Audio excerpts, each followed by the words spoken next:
দেশের বাইরে ছিল, তখন আমি আল্লাহর কাছে ফরিয়াদ করছি। আমি SM ফজলুল হক মাননীয় উপদেষ্টা,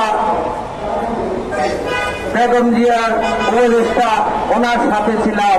ওনার বন্ধু হাবিবুল্লাহ ভাই, উনি যখন বিদেশে ছিল তখন আমি আল্লাহর কাছে ফরিয়াদ করছি। আমি বেগম জিয়ার অফিসে ছিলাম, বেগম জিয়ার অফিসে থাকি, এখনো আছি। ওইখানে আমাদের নেত্রী বেগম খালেদা জিয়া আদেশ ছিল হাবিব ভাইকে বিদেশ পাঠাতে হবে, ওনাকে বাঁচাতে হবে। সেজন্য ওনার বক্তব্য, ওনার গুণগান বলে আমি নষ্ট করব না। আমাদের মাঝে উপস্থিত আছেন জাতীয় নির্বাহী কমিটির সদস্য বিএনপি মাইনুল ইসলাম সিদ্দিকুল্লাহ